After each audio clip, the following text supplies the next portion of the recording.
Morning everyone, welcome to today's Clivias talk here on Clivias for Africa. My name is Mani Maria and today we're going to talk about Clivia breeding.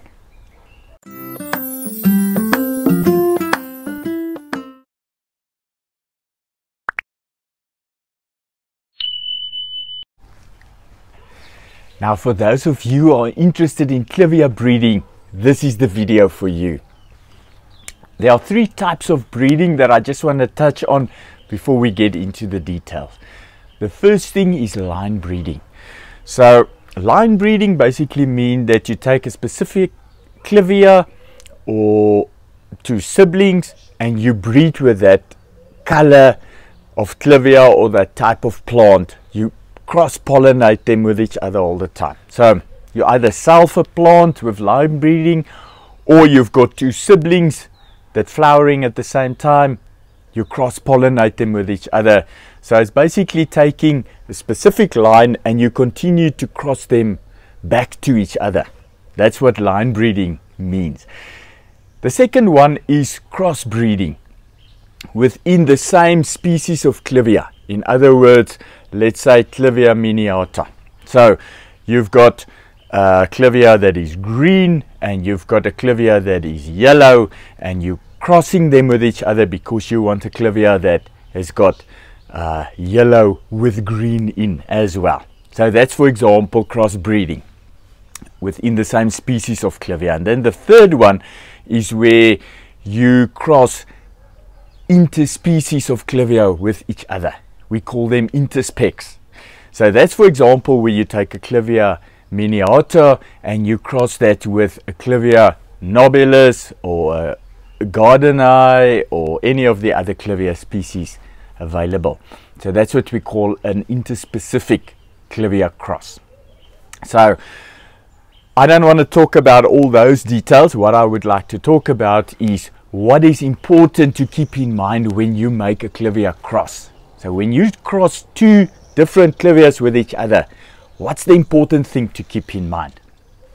Okay, the first thing that I would suggest is that you must think up front very clearly what you want to achieve with the cross.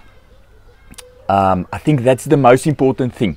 So don't just take two Clivias and say, I'm going to cross them with each other and see what comes out of them.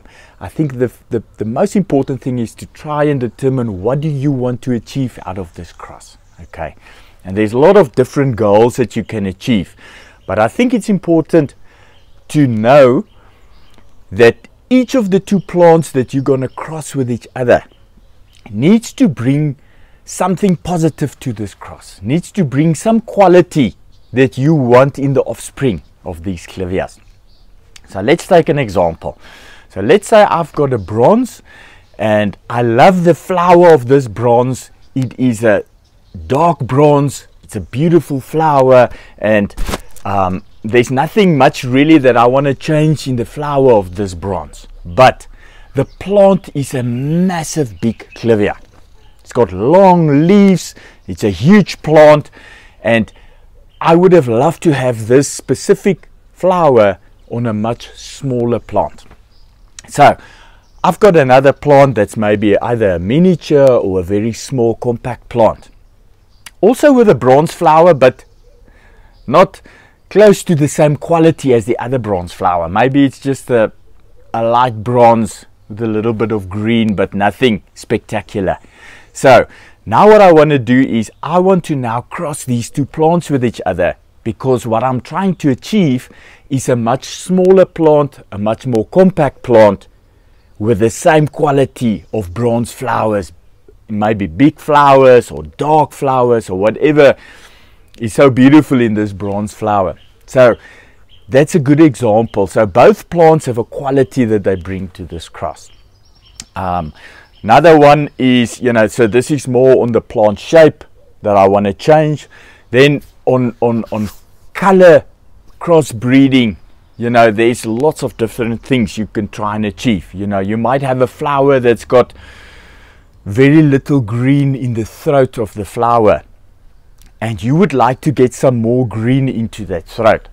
So maybe a good idea will be to take that flower's pollen and put it onto a green Clivia flower to try and see if you can get offspring with a much darker green or a much bigger green throat in the flower. So that's the type of thing you need to look at when you make a cross between flowers. Another example is you've got a Clivia flower where the shape is a tulip, a closed type of shape in the flower. But the color is very unique and spectacular and striking. On the other hand, you've got another flower that doesn't have a striking color, but it's got a nice recurve flower, bigger flowers, they're more open. So you want to cross them with each other because you want to get a much more open flower with this beautiful color in it. So that makes sense, you're going to cross them with each other. So those are the type of things you need to look at, and there's a lot of other qualities that I can mention, but I think you get the point. There need to be good qualities in both plants or both flowers, whether it's plant shape, whether it's leaf width, whether you want to decrease the size of the plant, whether you want a bigger plant, whether you want broader leaves, whether you want a better flower count on the flower, whether you want a better flower shape, the color, all the different colors that you would like to mix up. So there's a lot of those things that you can consider when you're making your cross. And I think that's the important thing, is to think very carefully. Now then, another thing that's also important is obviously these plants need to be compatible with each other. There are some plants that might, for example, belong to, let's take an example, a yellow Clivia that might belong to what we call group 1 Clivias, and you might have a yellow Clivia that belong to a group 2 Clivias. So if you, although both these plants are yellow, if you cross them with each other, you're going to get orange Clivias. So it's important to know the background and the history of your plant and your plant's breeding to determine whether these plants are going to be compatible and whether you're going to achieve the goal that you want to with this cross that you're going to make. So there I can recommend, if you buy a Clivia in flower from a breeder, ask the breeder, what's the background? What's the group of this Clivia? If you buy seeds, make sure, do your homework. And then there's also things that we call color patterns. So there you don't look at the group of the Clivia, there you look at the type of color that you have in a Clivia.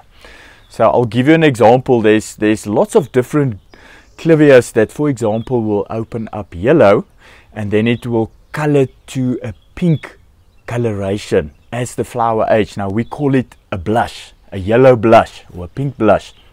So you get what we call Chinese blushes, you get what we call Hattori blushes, you get other blush Clivia, yellow Clivias. So, but they've got a similar color pattern to them.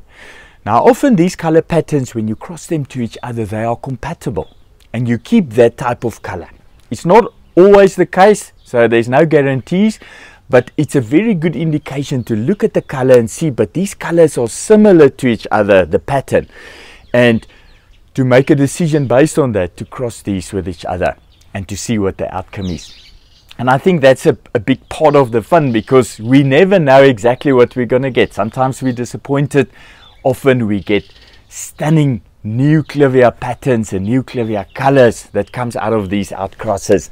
And that's just what makes Clivia breeding so exciting.